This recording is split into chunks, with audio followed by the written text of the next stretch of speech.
Redmi Note 7 yang dulunya goib dan punya harga yang jauh lebih mahal dari harga aslinya, akhirnya sekarang sudah nggak goib lagi. Tapi apakah masih worth it untuk dibeli? Yuk langsung aja kita review si Xiaomi Redmi Note 7.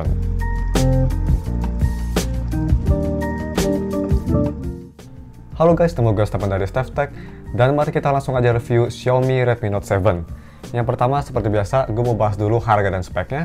Nah, jadi gue tuh beli harganya sekitar 2,6 juta untuk varian yang 4GB RAM dengan 64GB internal storage, dan untuk varian yang RAM-nya 3GB dan internal storage sebesar 32GB itu harganya sekitar 2 juta kembali 1000. Tapi gue rekomen kalian beli yang varian 4GB RAM aja biar lebih future proof.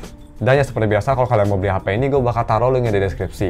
Oke, jadi langsung aja kita ngomongin speknya. Jadi si Redmi Note 7 itu pakai chipset Snapdragon 660 dan fabrikasi sebesar 14 nm, layar 6,3 inch IPS LCD display dengan PPI sebesar 409.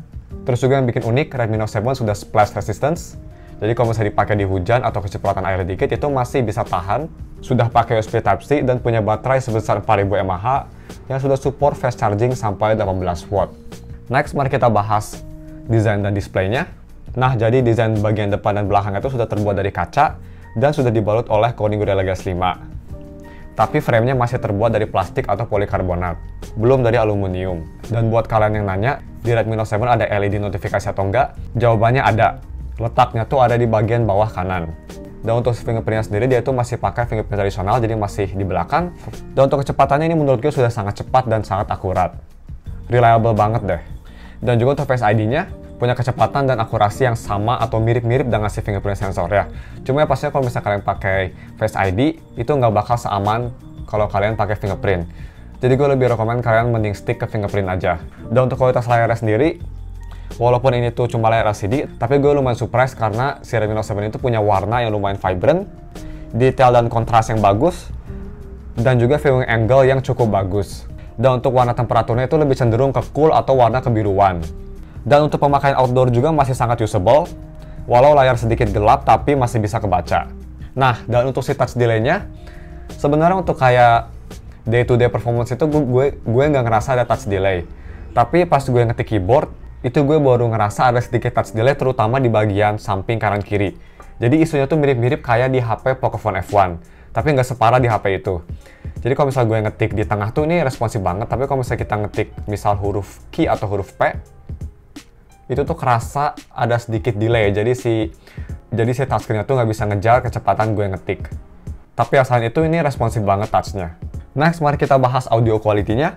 Yang pertama gue mau bahas dulu audio quality via headphone jack. Yap, Redmi Note 7 masih ada headphone jack juga. Tapi ya untuk si audio quality via headphone jack-nya sendiri, kualitasnya tuh ini menurut gue sangat bagus. Malahan hampir nyaingin HP flagship Samsung atau Apple. Dia itu punya suara yang jernih, soundstage yang cukup luas, clarity yang bagus, separasi audio yang bagus, dan juga yang bikin gue salut banget ini volumenya tuh bisa keras banget. Jadi buat informasi aja, gue tuh kalau ngetes audio quality itu pakai headphone Audio-Technica MSR7. Dan biasanya tuh kalau misal gue ngetes di HP lainnya, gue tuh harus naikin volume ke at least 75% biar dapet listening experience yang enak. Tapi kalau di Redmi Note 7, di volume 45% aja menurut gue udah keras banget, dan suaranya tuh udah enak. Oke, dan selanjutnya mari kita bahas audio quality via speakernya. Jadi untuk speaker itu ini cuma mono, jadi cuma di bawah doang. Dan untuk kualitas sendiri menurut gue sudah cukup bagus.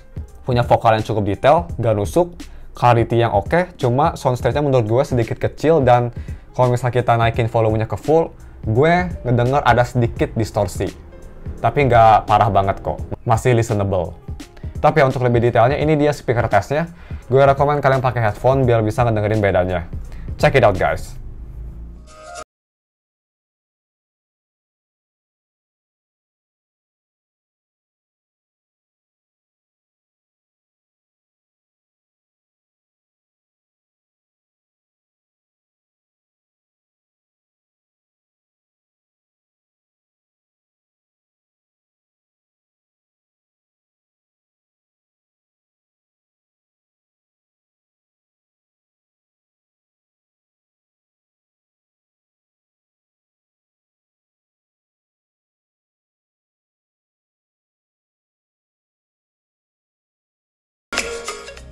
Next, mari kita bahas kameranya.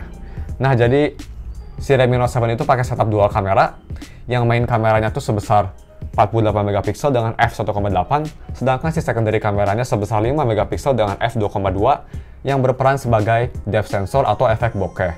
Sedangkan si front kameranya tuh sebesar 13 megapiksel dengan f2.0.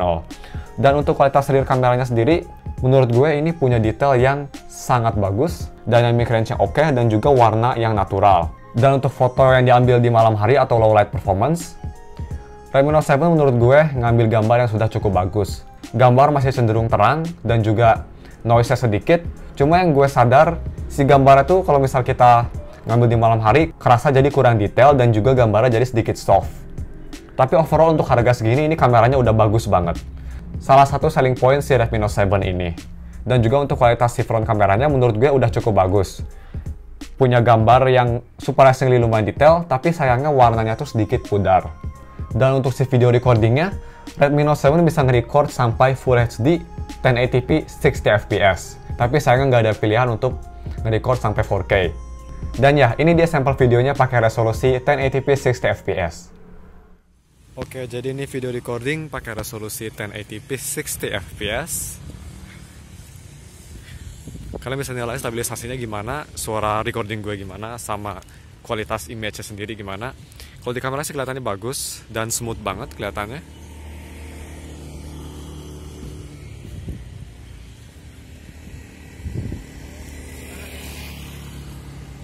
Coba gue jalan lebih cepet.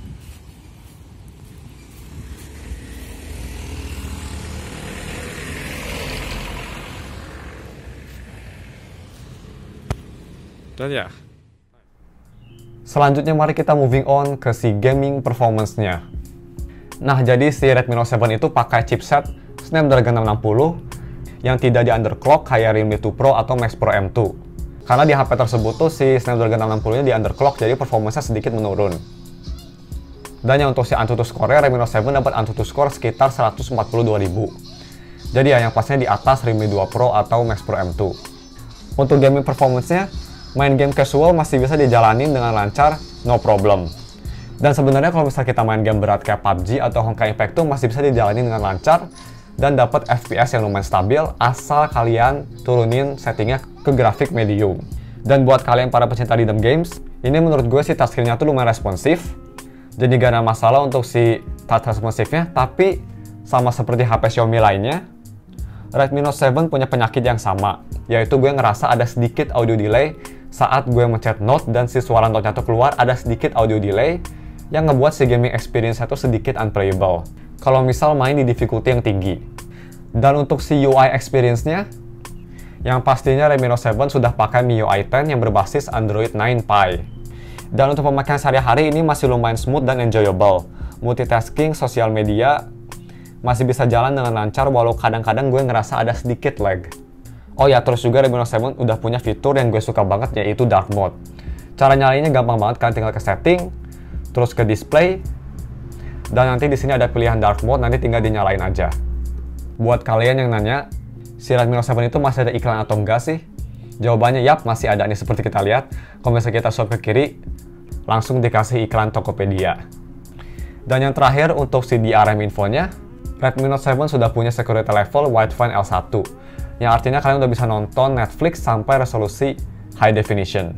Next, mari kita bahas battery life-nya. Si Redmi Note 7 itu punya baterai yang lumayan besar, sebesar 4000 mAh, yang sudah support fast charging sampai 18 watt atau quick charge 4.0. Tapi sayangnya charger bawaannya tuh hanya sampai 10 watt aja.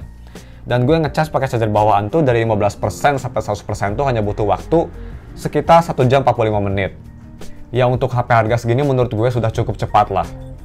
Dan untuk screen on time ini menurut gue udah bagus banget. Gue bisa dapat screen on time sekitar 9 jam 4 menitan. Dengan pemakaian mix sosial media dan nonton YouTube. Jadi ya, screen on time-nya juga ini udah bagus banget. Oke, jadi untuk konklusinya, menurut gue dengan harga Redmi Note 7 yang sekarang udah normal, walaupun banyak kompetitor lainnya seperti Realme yang ngeluarin HP yang lebih murah dengan spek yang lumayan kompetitif, tapi menurut gue Redmi Note 7 masih layak banget dibeli. Kenapa? Karena dibanding HP lain, Redmi Note 7 punya build quality yang premium dan durable, sudah splash resistant juga, kamera yang solid, dan juga punya baterai yang tahan lama. Terus juga yang pastinya ini barang udah garansi tam, jadi nggak usah takut bakal kena blokir atau enggak.